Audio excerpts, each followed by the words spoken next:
عبادت کی ایک روح بتائی حضور نے، لب لباب کہیے اس کا، وہ کیا ہے؟ دعا۔ الدعاء مخ العبادہ، الدعاء هو العبادہ۔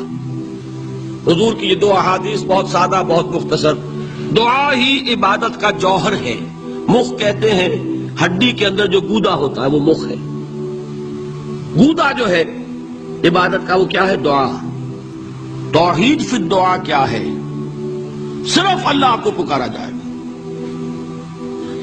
اور شرک فی الدعا، جس کو بھی پکاریں گے آپ مدد کے لیے اس کو آپ نے معبود بنایا ہے، کسے باشد۔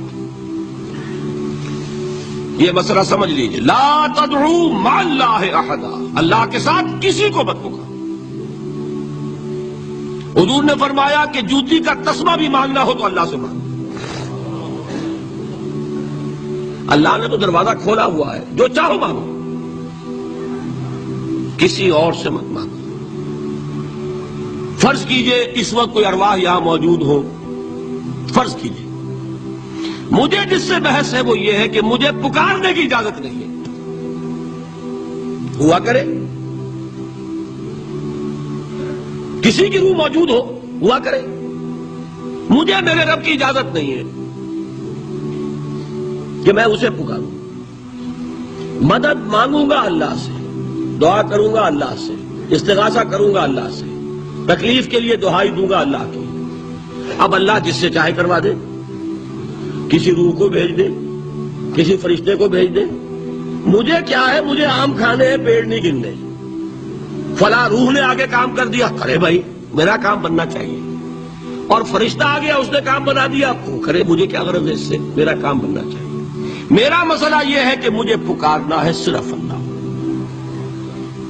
اللہ کو اس کی بھی قدرت ہے کسی کو نہ بھیجے، نہ کسی روح کو بھیجے، نہ ملائکہ کو بھیجے، بغیر کسی کے جو چاہے کر دے۔ اللہ کا مرضی ہے، وہ چاہے کسی روح کو بھیج دے، کسی فرشتے کو بھیج دے، مجھے اس سے غرض ہی کوئی نہیں۔ مجھے تو اپنی تکلیف کا دور ہونا مطلوب ہے، اس کے لیے میں پکاروں گا۔ سمجھ رہے؟ دیکھیے میں سادہ ترین کر رہا ہوں مسئلہ۔ عبد القادر جیلانی کی روح یہاں ہے یا نہیں؟ حضور کی روح انور یہاں ہے یا نہیں؟ یہ تو علمی مسئلہ ہو گیا نا۔ یہ فرشتے یہاں ہیں کہ نہیں؟ کوئی اختلاف ہے؟ میں پکار سکتا ہوں اسے کہ بھائی ذرا میرا کام کر دینا ہے؟ یہ کروں گا تو شرک۔ موجود ہے کرامن کاتبین ہے کہ نہیں؟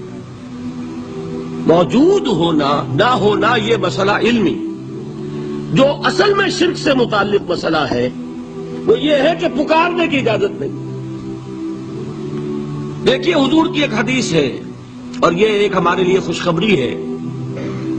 آج 8واں دن ہے، آپ اپنی نیند کی قربانی دے رہے ہیں، آ رہے ہیں، سن رہے ہیں۔ یہ حدیث بھی سن لیجئے، بشارت والی حدیث ہے۔ مجتمع قوم فی بیت من بیوت اللہ، نہیں جمع ہوتے کچھ لوگ اللہ کے گھروں میں سے کسی گھر میں۔ اس کا مصداق اول تو مسجد ہوگی، لیکن تقریباً تمام محدثین نے مانا ہے کہ صرف مسجد تک محدود نہیں ہے، سب گھر اللہ کے ہیں۔ یہ جگہ کس کی ہے؟ تو عام ہے یہ چیز، لیکن مسجد کا ہوگا تو وہ مصداق اول ہو جائے گا۔ مجتمع قوم فی بیت من بیوت اللہ یتلون کتاب اللہ ویتدارسونہ بینہم۔ کام کیا کر رہے ہوں کہ اللہ کی کتاب پڑھ رہے ہوں، وہ سمجھ رہے ہوں، سمجھا رہے ہوں، تو کیا ہوتا ہے؟ الا نزلت علیہم السکینہ، ان پر اللہ کی طرف سے سکینت کا نزول ہوتا ہے۔ وغشیتہم الرحمہ، رحمت خداوندی انہیں ڈھانپ لیتی ہے۔ وحفتہم الملائکہ، فرشتے ان کے گرد گھیرا ڈال لیتے۔ وذکرہم اللہ فی من عندہ، اور اللہ ذکر کرتا ہے ان کا ملائکہ مقربین کی محفل میں۔ دیکھو تم کہتے تھے یہ انسان بڑا گھٹیا ہے، میرے وہ بندے اس وقت میرے گھر میں جمع ہے صرف میرے کلام کو سمجھنے کے لیے۔ اللہ فخر کرتا ہے، ذکر کرتا ہے اللہ۔ اس محفل میں فی من اندہو تو فرشتے ہیں کہ نہیں؟ ان فرشتوں کو پکار نہیں سکتے۔ اگر آپ نے یا جبرائیل میرا یہ کام کروا دو، تکلیف میری رفع کر دو کہا اور شرک ہوا، یا میکائیل اور یا اسرافیل۔ اسی طرح اگر آپ نے کسی اولیاء اللہ کے ارواح میں سے کسی کو پکارا، اسی طرح اگر آپ نے انبیاء کو پکارا، جس کو بھی پکارا وہ شرک ہو جائے گا۔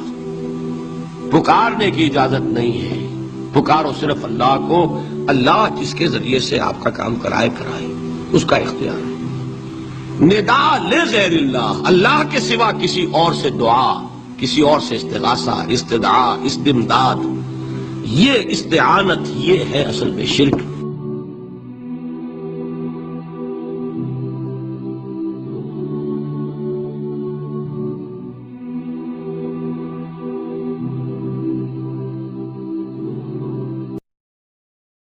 کمایا